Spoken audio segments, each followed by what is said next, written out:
Bonjour à toutes et à tous, bienvenue sur Grand Lille TV, nouvelle édition du journal de la rédaction. En ce vendredi 29 juin, on démarre bien sûr par vos prévisions météo pour cette fin de semaine sans changement.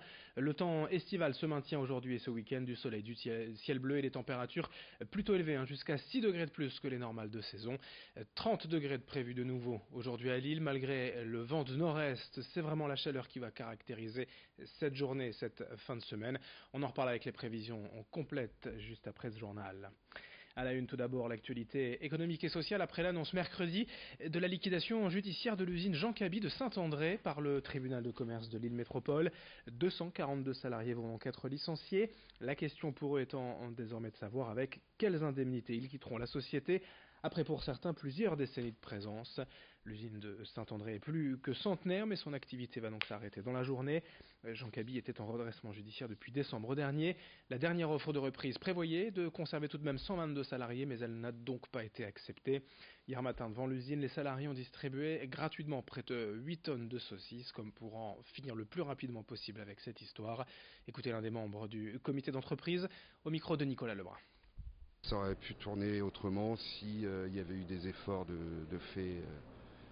Notamment il y a 3 semaines, la grosse déception, il y a 3 semaines on a eu une prolongation parce qu'on était sur un projet de continuité qui était quasiment bouclé. Il manquait 3 ou 4 millions de financement. Et il n'y a pas eu moyen de trouver cet argent manquant malgré les efforts consentis, que ce soit par les banques pour s'asseoir sur une partie de leurs dettes, par les pouvoirs publics qui nous ont accordé des aides. On a été soutenus. Malheureusement, le consortium immobilier qui était sur le rachat du terrain de Saint-André et de Comines et qui devait nous louer ensuite les terrains sur Comines, n'a pas daigné augmenter son offre, donc on n'a pas pu clôturer les financements. Autre actualité économique, les réactions suite à l'abandon du projet de tramway vers l'aéroport régional de Lille-Léquin. Pour rappel, c'était une annonce majeure des assises de la mobilité de la MEL en mai, mais lors du dernier conseil communautaire, la délibération n'était plus au programme faute de consensus entre les élus et notamment entre la ville de Lille et la MEL. Aujourd'hui, le monde économique, à l'image de la CCI des Hauts-de-France, exprime au mieux sa déception, au pire sa colère de voir ainsi les élus tergiverser sur un tel projet. Pour le président de la Chambre régionale, Philippe Ourdin, le tramway permettrait de désengorger une partie de l'autoroute A1, mais aussi de créer un parc d'entreprises d'envergure au sud de la métropole lilloise. Explication au micro de Vincent Vieillard. On en est comme d'habitude nulle part. Ça fait 15 ans que rien n'avance concernant la thrombose routière dans cette métropole qui, si elle veut exercer ses fonctions de métropole, est obligée d'être fluide. Or, rien n'est fait. Le tramway, c'est un symbole du fait que rien n'avance jamais. Enfin, on avançait. Enfin, nous avancions avec l'État, c'est-à-dire le préfet de région, avec le président du conseil régional, avec le président de la MEL.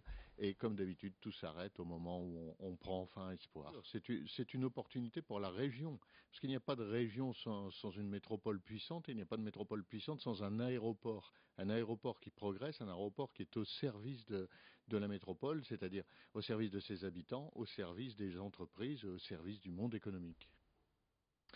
D'autres images aussi pour évoquer le Challenge Nord-Auto, un concours national de jeunes talents ayant réuni ces derniers mois plus de 300 apprentis mécaniciens de toute la France et dont la finale avait lieu hier au centre de formation de Nord-Auto à Saint-Gand-en-Mélantois. 8 finalistes en binôme ont travaillé durant 4 heures sur divers problèmes de mécanique, l'objectif étant de juger leurs compétences techniques mais aussi relationnelles pour savoir travailler en équipe. Ce concours, c'est aussi l'occasion pour Nord-Auto d'évoquer son plan de recrutement. 3000 CDI d'ici 3 ans dans toute la France, dont 400 dans la région. Un plan en relation avec les évolutions du secteur automobile en ce qui concerne les véhicules hybrides et électriques, évidemment. Explication à ce propos au micro d'Idil Gunay. Les véhicules changent beaucoup au niveau des motorisations. On est passé du moteur thermique à l'hybride, demain à l'électrique 100% et peut-être demain au véhicule autonome. Et par rapport à toutes ces évolutions, on a besoin de collaborateurs qui vont arriver peut-être avec des nouvelles compétences. On a aussi besoin de recruter encore des mécaniciens et des vendeurs dans nos centres. Voilà, donc c'est à la fois des recrutements qui sont liés à notre développement, au fait qu'on a de la mobilité en interne au niveau de l'entreprise. Et donc pour toutes ces raisons, il était important de communiquer vis-à-vis de l'extérieur sur ce plan de recrutement très intéressant et très ambitieux. On passe au sport dans ce journal avec du football, non pas pour parler de Coupe du Monde, mais du LOSC. La reprise de l'entraînement, c'était mercredi au domaine de Luchin, avec déjà, vous allez le voir, un tout nouveau logo, une teinte de bleu en plus du rouge et du blanc traditionnel. Pour la première conférence de presse, l'entraîneur Christophe Galtier était accompagné du président Gérard Lopez. Tous deux sont revenus sur les objectifs de cette nouvelle saison. L'an dernier, Gérard Lopez avait évoqué la 5e place. Il s'en est bien gardé hier en espérant tout simplement finir le plus haut possible. Côté transfert, le mercato n'a pas encore vraiment démarré pour le LOSC. L'important sera forcément de recruter des joueurs cadres d'expérience. À ce propos, on écoute l'entraîneur Christophe Galtier au micro de Vincent Vieillard. Bien évidemment qu'il y a des joueurs que je souhaite conserver, mais les joueurs que je souhaite conserver risquent d'être les joueurs les plus sollicités. Mais je crois aussi en la capacité du club et du président de pouvoir garder les joueurs qui ont été très importants la saison dernière et qui ont été surtout très décisifs dans les matchs, très présents dans les matchs décisifs et qui ont montré une réelle capacité à pouvoir être aussi des cadres avec un peu plus d'expérience. Voilà. Mais vous dire, je veux garder celui-ci, déjà ce n'est pas dans mon esprit et ma philosophie. Et sur ça, je suis en accord total avec la direction du président. Et puis pour finir, allons à la découverte d'un distributeur automatique atypique au cœur du Villil depuis quelques mois.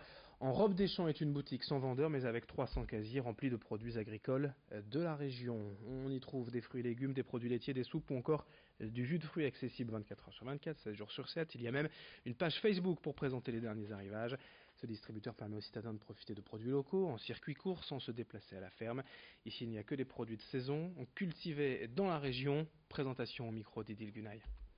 Moi, je stocke sans antigerminatif après récolte. Voilà, c'est-à-dire, j'ai une pomme de terre qui va continuer à vivre, on va dire. Donc, elle va germer, ça c'est naturel. Donc, on enlève le germe et voilà, c'est reparti pour un moment. Moi, je veux dire, c'est tout des méthodes que nos anciens pratiquaient avant. Parce qu'ils ont réussi à se nourrir sans avoir aujourd'hui les moyens de conservation qu'on a, et ils y sont arrivés. J'ai même une petite anecdote avec l'ancienne boulangère du Vieux-Lille, une petite grand-mère très gentille, et qui me voyait germer la dernière fois, et qui me disait ça me rappelle quand on était jeune avec mes parents, on descendait à la cave, on germé le tas de pommes de terre, et voilà, c'était reparti. Voilà. Moi, mes cerises, elles sont de mon verger, il n'y a rien, quoi, il n'y a aucun traitement. Voilà. Fin de ce journal, merci à vous de l'avoir suivi sur Grand Lille TV. L'info continue dans un instant. Dès le prochain quart d'heure, un nouveau point sur l'actualité régionale. Très belle journée à toutes et à tous.